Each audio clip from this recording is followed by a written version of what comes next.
गांव में भी जातिवाद बहुत ज़्यादा है, क्योंकि वो लोगों को इस नज़र से देखते हैं कि ये नीचे हैं। ब्राह्मण समाज के और दलित समाज दोनों इस सरकार से परेशान हो गए। तो हम बसपा की सरकार चाहते हैं। बसपा के राज में एक तो लॉ एंड ऑर्डर बहुत अच्छा था, कानून व्यवस्था बहुत अच्छी थी। हमारे गौतम बुद्ध नगर जिले के अंदर हमें जो भी कुछ दिया हमारी बहन कुमारी मायावती की जैन है। प्रदेश के अंदर सभी धर्म के लोगों को और सभी जातियों के लोगों को सम्मान दिया है। इंसानियत को ये लोग कुछ समझते ही नहीं है।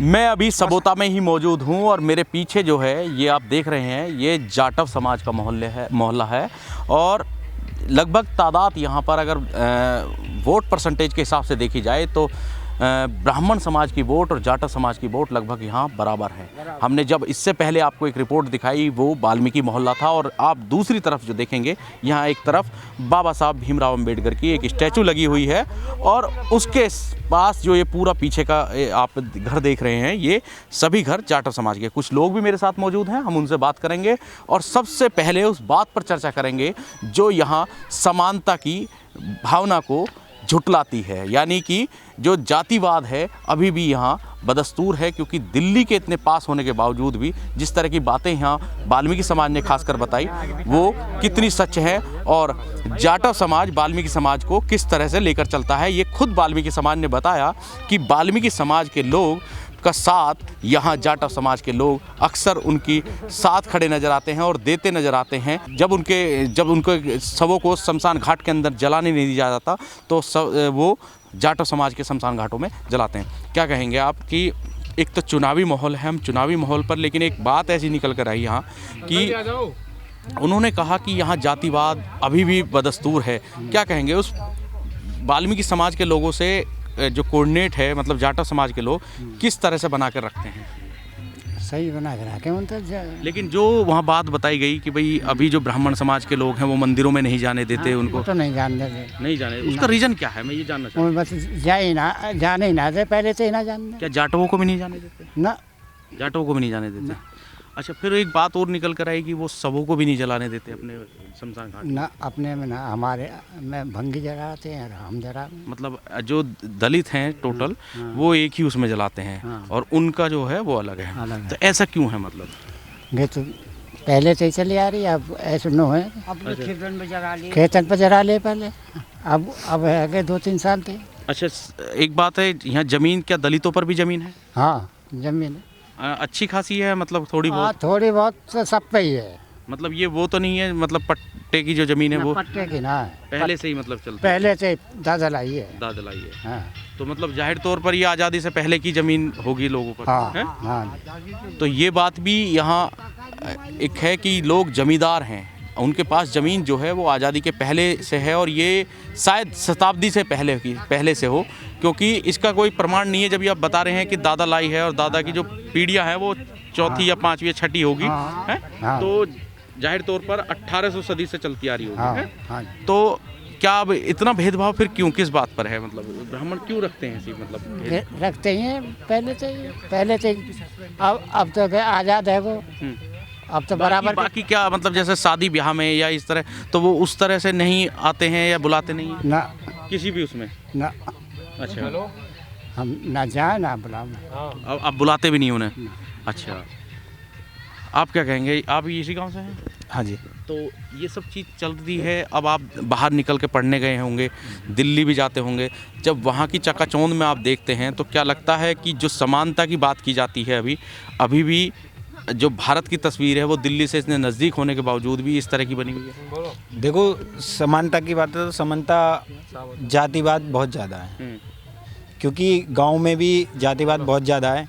एक दूसरे समाज के लोग, क्योंकि एक हमारी पहले से मानसिकता बनी है इस तरह से, क्योंकि वो लोगों को इस नज़र से देखते हैं कि ये नीचे हैं, इस तरह से लोगों को देखते हैं वो। और उठना बैठना भी देखो, आजकल के जो युवा हैं उनके साथ तो ये दोस्त भी होते हैं तो उठना बैठना है, लेकिन कहीं ना कहीं गांव में इस तरह की मानसिकता है। हाँ। अच्छा, चलिए ये तो ठीक है। अब चुनावी माहौल है, चुनाव में आप क्या चाहते हैं कि क्या बदलाव चाहते हैं? यही देखो, चुनाव में तो बदलाव चाहते हैं, बदलाव है भी। इस बार काफ़ी बदलाव है चुनाव में, क्योंकि हमारे ब्राह्मण समाज के और दलित समाज दोनों इस सरकार से परेशान हो गए। इस सरकार से परेशान हो गए। इस सरकार की महंगाई इतनी बहुत ज़्यादा कर रखी है और लोग परेशान हैं हर एक चीज़ से। और बाकी अभी हमारे यहाँ पे जेवर में देखें तो अभी हमारे यहाँ पे मुआवजे की बात करें तो जो हमारे विधायक रहे हैं उन्होंने 4 गुना मुआवजे की बात करके तो उन्होंने सिर्फ 2 गुना मतलब शहरी क्षेत्र में दे के 2 गुना मुआवजा दिया है, जबकि 4 गुना मिलना चाहिए यहाँ के, क्योंकि गांव देहात में 4 गुना मुआवजा मिलता है, यहाँ 2 गुना मुआवजा दिया है उन्होंने। तो लोगों को गुमराह किया है, कहीं ना कहीं किसानों को भी गुमराह किया है इस चीज़ में। इस वजह से यहाँ के लोग चुनावी मुद्दे क्या होंगे आपके, मतलब अगर आप वोट देने जाएंगे तो आप किन मुद्दों को लेकर वोट डालने जाएंगे? देखो, सबसे मेन मुद्दा होगा हमारा शिक्षा, क्योंकि इस सरकार ने शिक्षा को बहुत मतलब ख़त्म किया है।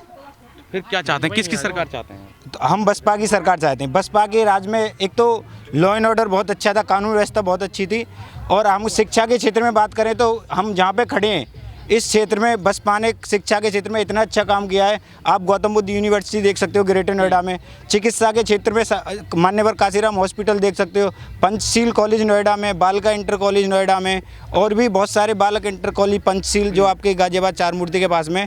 मतलब जो यहाँ काम किया वो सिर्फ बसपा ने किया है, बीजेपी ने भी कुछ काम नहीं किया है। जो अच्छा, आप ये बताओ मुझे कि जब बसपा की सरकार रही थी तब ऐसा क्या हुआ था जो अखिलेश यादव की सरकार रही या फिर योगी आदित्यनाथ की सरकार रही, इन सरकारों में नहीं हुआ?